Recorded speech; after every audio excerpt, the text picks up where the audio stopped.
Welcome everyone to Astro's Roadshow Series. Thanks so much for joining us today. My name is Heidi Henriksen. I'm one of the co-founders at the Association for Short-Term Rental Homeowners, and excited to dive into our Roadshow stop this month in Gatlinburg, Tennessee. We've got a couple of fantastic guests today from both Key Data and Vacasa Real Estate to dive into some local market information and kind of a packed schedule with plenty of time at the end for some Q&A. So let's go ahead and jump right in. So here's our agenda for today. We'll do a quick introduction to Astro for those of you joining for the first time. And then we're gonna do a dive into some market analytics sponsored by Key Data with Quinn, then followed up by a real estate spotlight with our real estate expert, Max, local to the area. And then finally give some local resources and end things up with some questions available. So with that, we can jump right in. So why did we create Astro, the Association for Short-Term Rental Homeowners? We found that our industry was very fragmented, and our goal was to provide an unbiased, safe, legal, and profitable resource for short-term rental homeowners, predominantly those that self-manage, and as well as a resource for their guests and the vendors within our industry. So our goal was to provide that connection point between all of those outlets. And we found that about 60 to 70% of our industry was predominantly those self-managing hosts. They also didn't have very many resources. They didn't have an association. They didn't have educational connections and other hosts that they could find within their local area. So we provided that contact point. We launched in 2020 with a team of industry experts, and we continue to grow to this day. And that's all through our engagement with multiple platforms.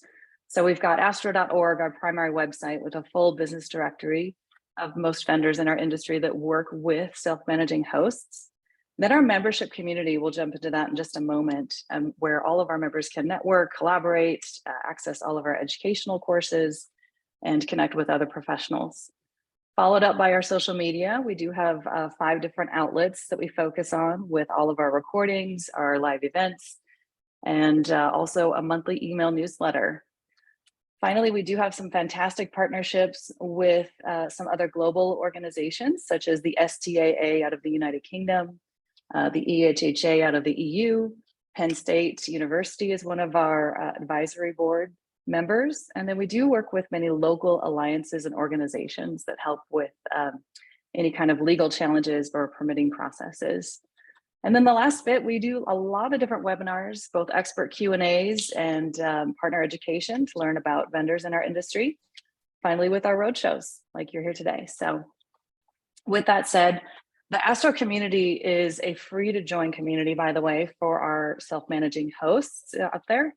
Everything is organized by topics of conversation, and then you can drill down from there. So you can actually follow a topic and get the most relevant info you might be looking for.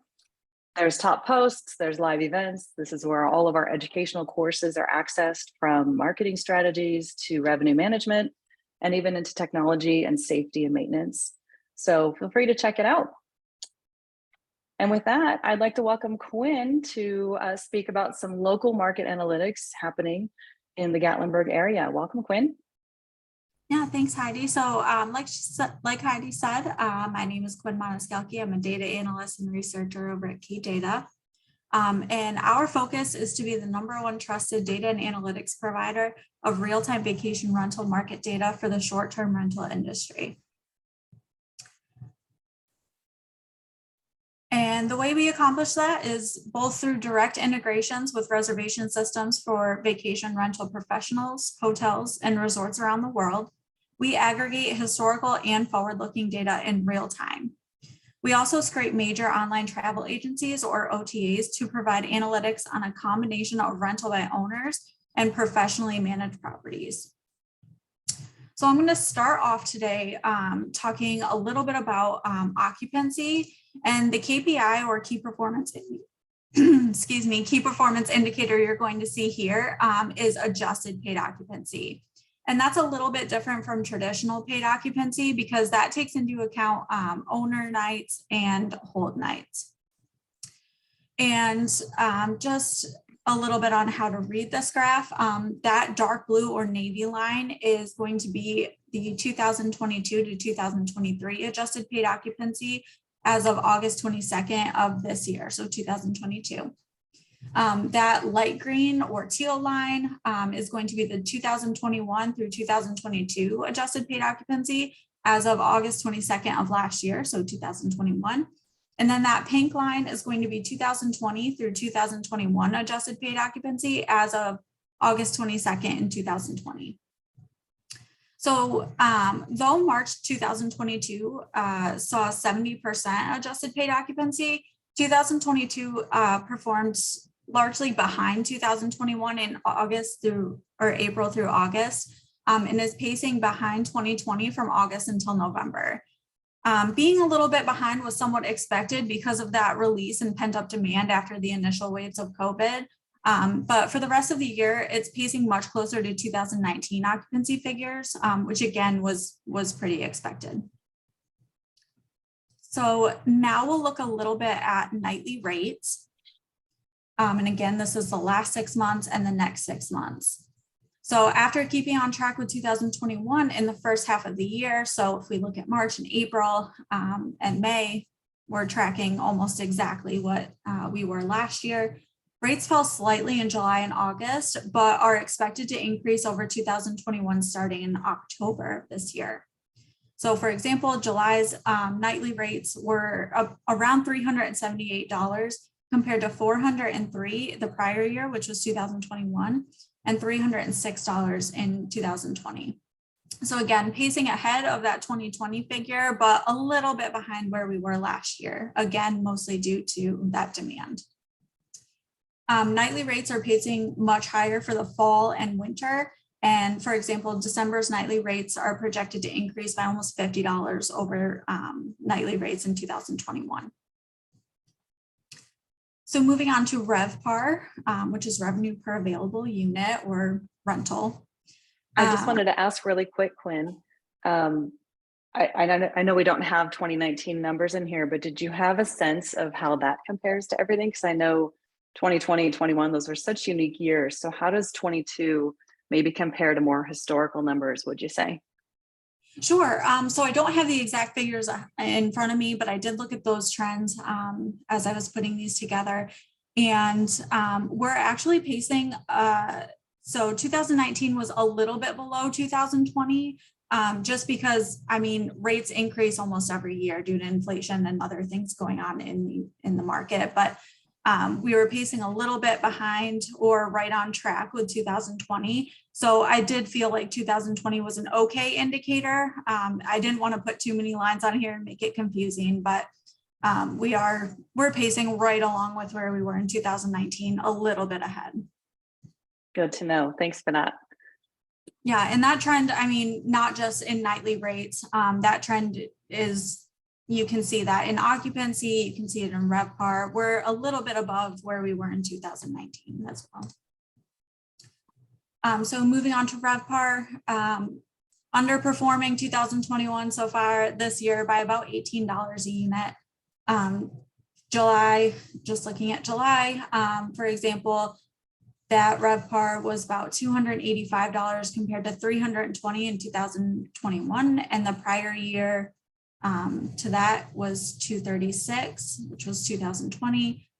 And we're also pacing behind in early fall months, but we're expected to slightly exceed 2021 by about $2 in November before returning to pacing slightly below during the winter months. So next we'll look at booking windows. So this year's booking window, again, is actually pacing right along with how it was in 2021, which was a little unexpected because most markets across the United States, that booking window really decreased in 2021. So it's interesting to see them really close together. For July stays, the booking window was only about 2 days shorter than it was in 2021, but about 3 weeks longer than it was in 2020. And again, the further out we look, the longer that book is, but those will likely end up being close to this year's average so far, which has been about 63 days. And lastly, we'll just look a little bit at the average length of stay. Since Gatlinburg is popular year round, they don't see the rapid fluctuation in length of stay that other markets do for seasonal stays. So for example, if we're looking at the Outer Banks, it's kind of like a bell curve where you'll see 7-day stays during a majority of that peak season, which is the summer and the months surrounding that summer. But it really kind of dives down in January and February and November and December. Stay lengths are fairly consistent throughout the year, mostly staying between 3 and 4 days. So far this year, the average length of stay is about 3.7 days. And this held strong even in 2021, where that average length of stay was 3.6 days, so 0.1 days shorter.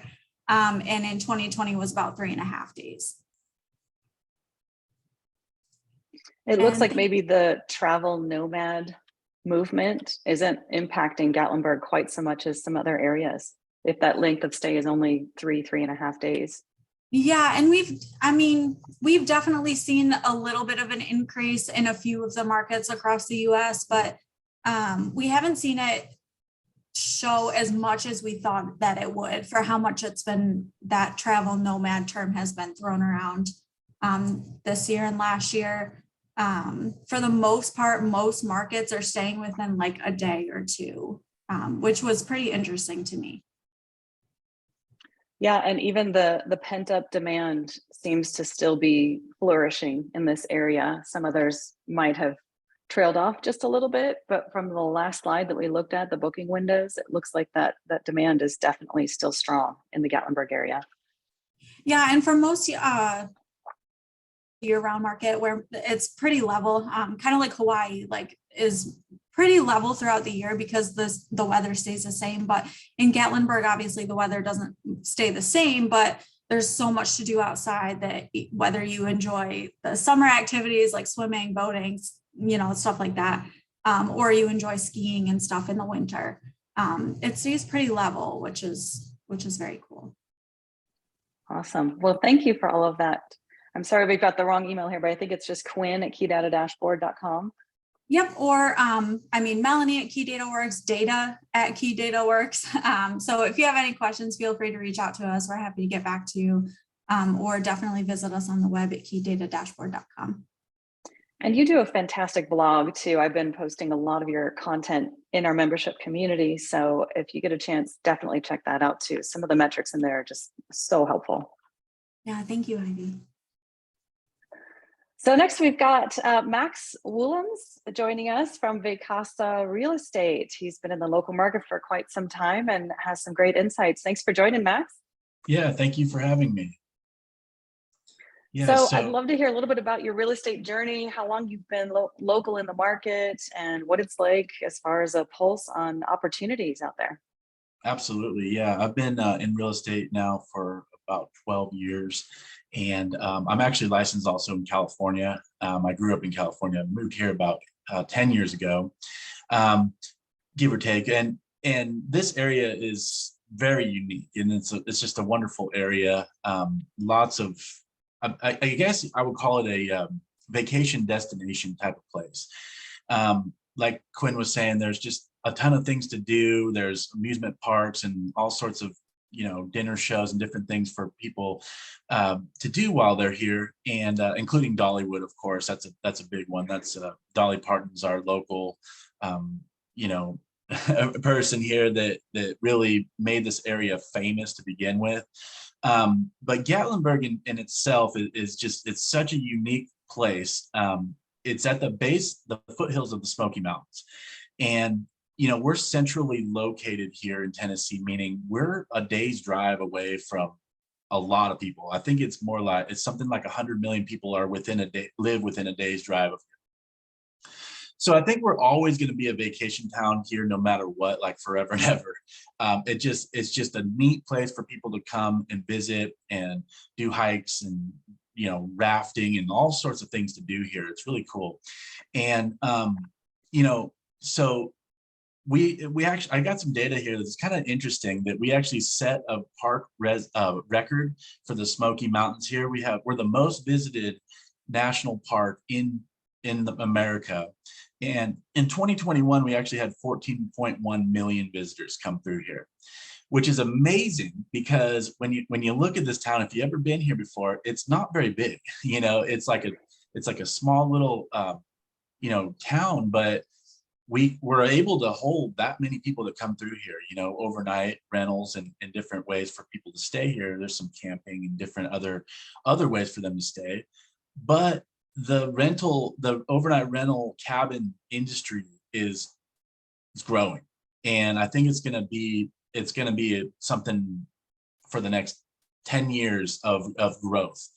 And I believe we have I want to say about 5,000 rental cabins in the area here in Gatlinburg. And we had some fires back in 16 that came through, some wildfires that came through that were real tragic, and a lot of places burned.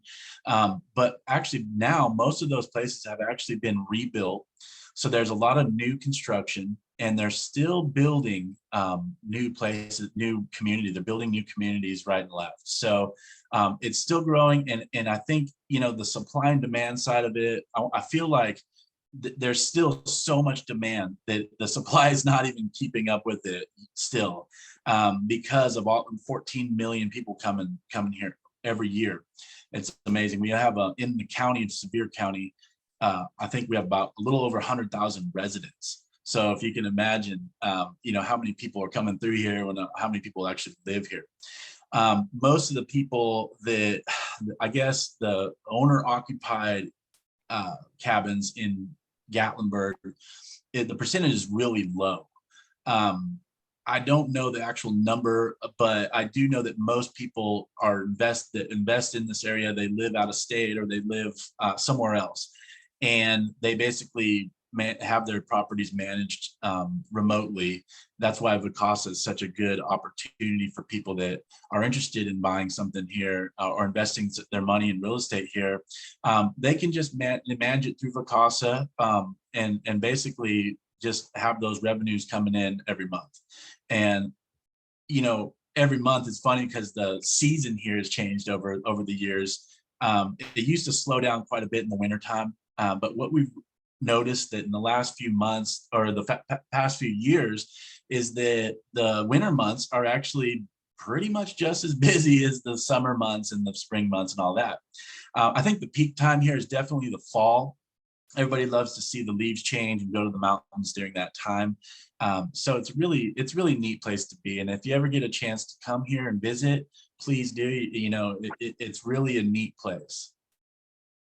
Well, that's fantastic. You're enticing me to book a trip, that's for sure. If I was a host looking to expand my portfolio just on an overall 30,000 foot level, I would look at Gatlinburg and think it's maxed out. There's not a whole lot of additional opportunity happening in that area, but maybe that's not the case. It sounds like there's still quite a bit of opportunity and real estate transactions to be had. There is. I mean, they're constantly building too. So if somebody didn't want to, I mean, there's an opportunity to buy land and just build your cabin yourself. And there's a lot of that going on, and the demand is there to fill that void. That we need more cabins, we need more housing here because of all the people that come through here.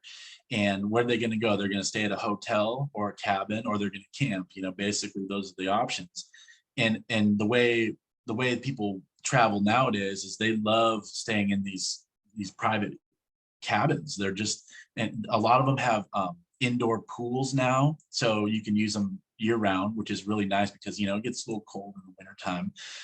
Or even too hot in the summertime sometimes, but indoor pools, game rooms, all sorts of things to do in these cabins. And there is a demand there for purchasing these cabins, right? And they don't stay on the market very long because it is still a seller's market here.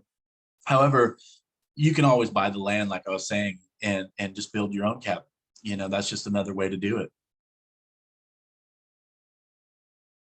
Yeah, well, that's great to know. I've looked at some of the cabins and it just seems like they're endless in the county. Do you have any kind of a gauge on roughly how many exist in the county? The county, I'm not 100% sure of the total number in the county, because the county is pretty big actually. It's basically Sevierville, Pigeon Forge, and Gatlinburg. And Pigeon Forge is a big, overnight rental market too. But Sevierville itself is actually growing also. So when you look at the 407 interstate there, that's where most people drive in. And that area in the Kodak area is growing also. And they're going to be building amusement parks out there too now, I think. And so this whole area is growing, and there's opportunity all over the place. Looks like we may have lost her.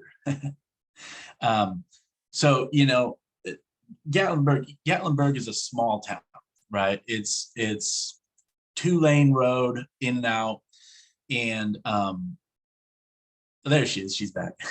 So it's a 2-lane road in and out and everything, but the surrounding areas, like I was saying, is Sevierville area, the Pigeon Forge area, you know, everything's growing still to this day.